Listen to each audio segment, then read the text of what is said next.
Hello students, welcome to textbook exercises solution series. So in the previous episode we have just finished practice set 5.1. Here we are going to start practice set 5.2. So let's start the lecture with the motivational quote.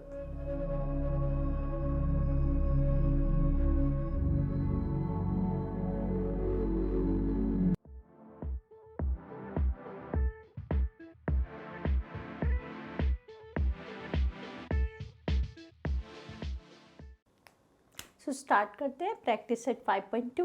देखिए practice set 5.2 जानने के लिए जो आपको पहले concept जानना है, पहले मैं वो एक्सप्लेन कर दे रही हूँ, क्योंकि अभी तक हम लोगों ने डिस्टेंस फार्मूला और उस पर एप्लीकेशंस किए थे कि क्या होता है डिस्टेंस फार्मूला और उसको कैसे अप्लाई किया जाता है।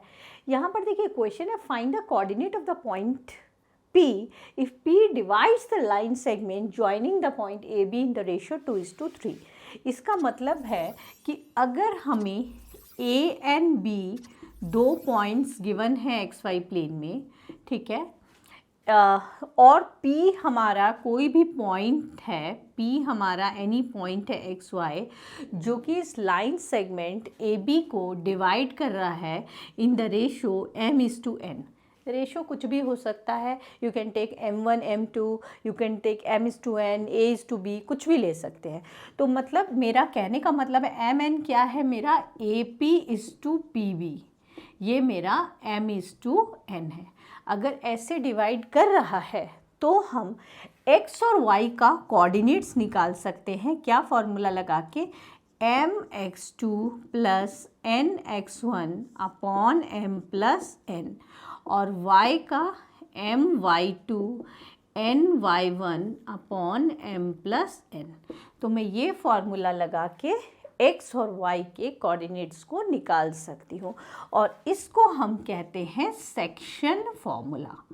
ओके, इसको हम कहते हैं सेक्शन फॉर्मूला।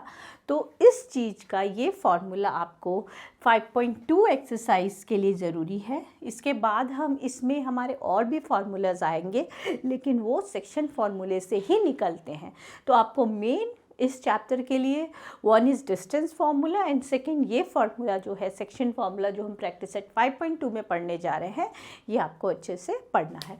अब ज़रा ये क्वेश्चन देखिए, क्वेश्चन को अंडरस्टैंड भी हम इसी तरह से करेंगे प्रॉपर। उसके भी हम क्या ले लेते हैं, फिगर ले लेते हैं। जैसे हम एग्ज़ाम में अगर इस तरह से करिएगा तो और ज़्यादा आपको खुद को कॉन्सेप्ट क्लैरिटी मिलेगी और एग्जामिनर को तो डेफिनेटली बहुत अच्छा लगेगा ही कि ये पॉइंट्स दे दिया हमें और हमें ये P पॉइंट दे दिया, ये हमें फाइंड आउट करना है, एंड रेशो हमें क्या दे दिया है, 2:3। तो अभी आपको सब कुछ क्लियर हो गया होगा कि यहाँ आपका x1 -1 है और y1 7 है, x2 4 है, y2 -3 है, m आपका 2 है और n आपका 3 है, right. Now apply the section formula in order to find the coordinate of P which is xy. So x equals to m into x2। देखिए मैं इन्हीं में से वैल्यू रख रही हूँ, n into x1 upon m plus n, ठीक है। तो ये मेरा x का वैल्यू हो गया। आप साथ साथ y का वैल्यू भी कैलकुलेट कर सकते हैं। सो x इज़, अब देखिए इसको सॉल्व कैसे करना है, 2 into 4 is 8, 3 into -1 is -3 upon 5। Okay, तो ये हो जाएगा मेरा 5/5 और x का वैल्यू मेरे पास आ गया 1। इसके कैलकुलेट करने के बाद आप y का कैलकुलेट कीजिए, या आपके पास ज़्यादा स्पेस है तो x और y दोनों को साइमल्टेनियसली एक ही पेपर पे कैलकुलेट कर सकते हैं। तो ये देखिए कितना होगा, m इंटू y2, ठीक है, m into y2 plus n into y1, ठीक है, और m प्लस n। याद रखिएगा मल्टीप्लाई करते हैं तो 1 नेगेटिव तो नेगेटिव आता है, ठीक है, और पहले मल्टीप्लाई करना है, बाद में ऐड सब्ट्रैक्ट करना है, माइनस प्लस माइनस, तो ये 15/5 हो जाएगा, ग्रेटर डिजिट का साइन आएगा, तो ये मेरा क्या हो जाएगा, 3 आ जाएगा। तो आपको क्लियरली दिख रहा है मेरी x और y की वैल्यू निकल गई है, लेकिन एग्जाम में यहाँ पे ऐसे ही नहीं छोड़ देना है आपको। क्वेश्चन पूछा गया है find the coordinate of point P, तो आपका आंसर कोऑर्डिनेट के फॉर्म में होना चाहिए।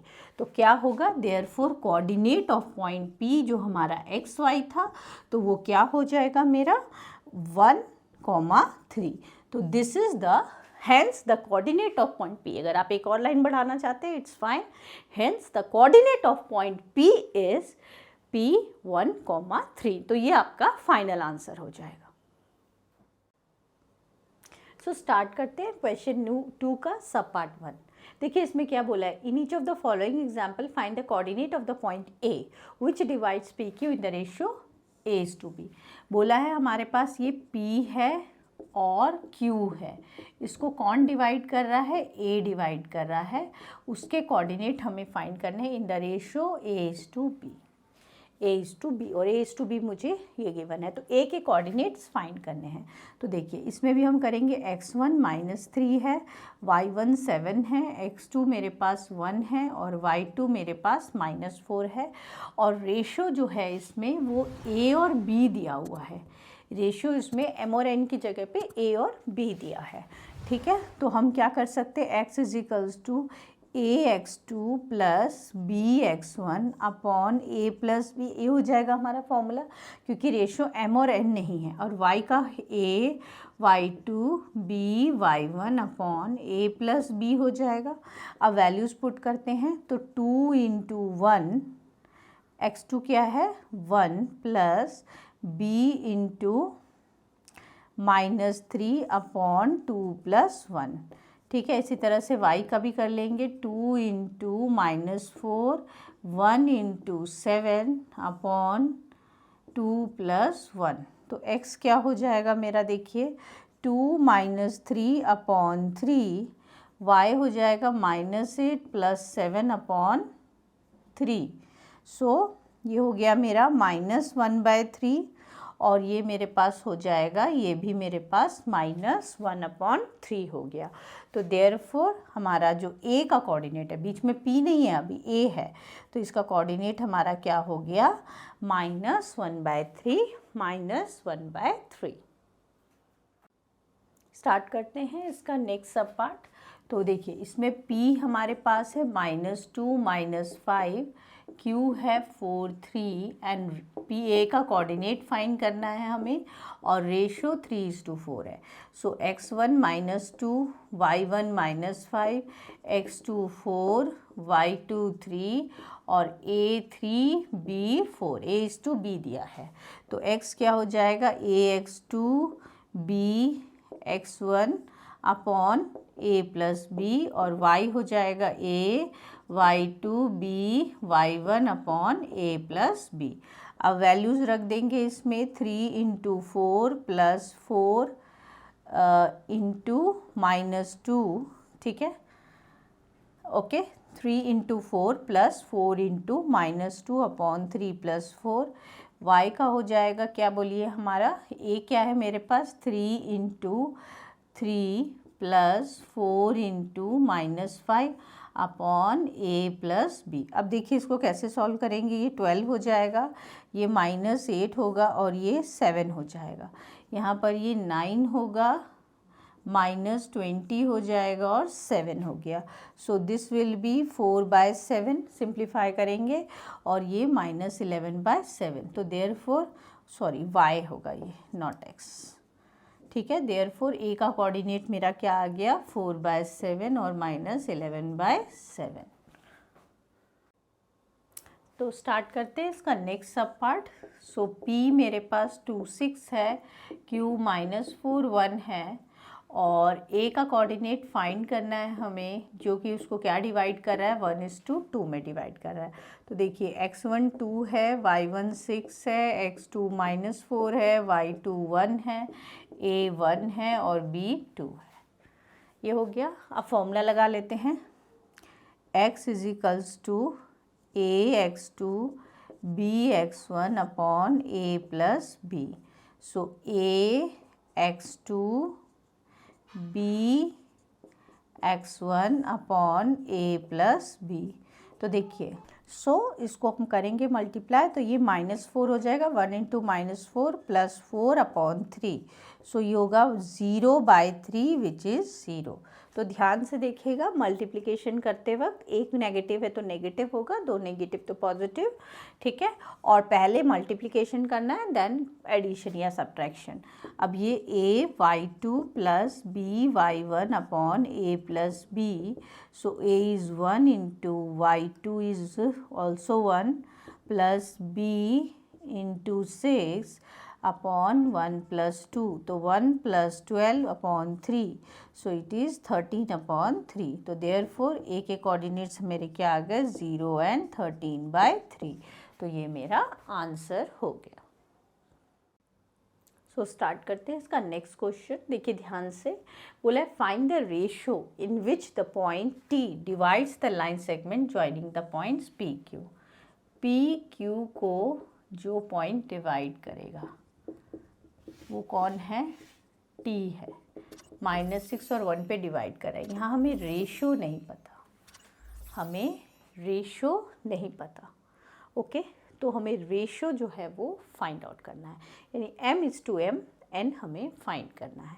तो जब भी हमें रेशो कैलकुलेट करना है, बेटर है हम लेट कर लें, let the ratio B k/1। हमने ले लिया रेशो जो है वो k/1 है, लेकिन ध्यान रख लेंगे k जो है वो कोई कोऑर्डिनेट हमारा नहीं होना चाहिए उस चीज़ के लिए, तो वो हम ऐसे कर सकते हैं। वैसे रेशो m और n भी रहने देंगे तब भी चल जाएगा, अदरवाइज़ रेशो k/1 ले लेते हैं। अगर ऐसा करने से हमारा x1 क्या होगा, -3, y1 10 होगा, x2 6 होगा, y2 -8 होगा, और x जो होगा -1 और y 6 होगा, और हमारा जो m है वो k और n हमारा 1 हो जाएगा, राइट। देखिए ये x1 y1, x2 y2, और इसमें x और y भी हमें गिवन है।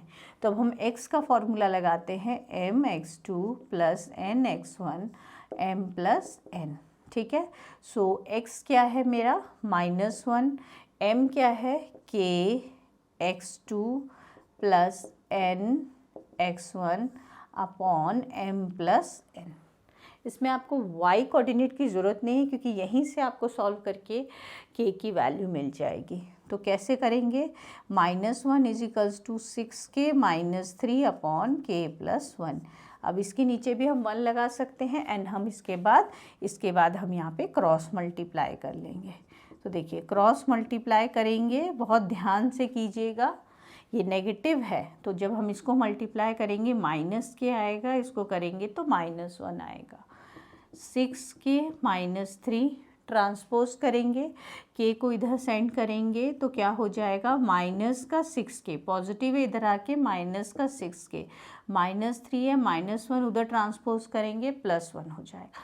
तो -7k equals to -2, minus plus minus, sign cancel हो जाएगा, नेगेटिव, k की वैल्यू आ जाएगी 2/7।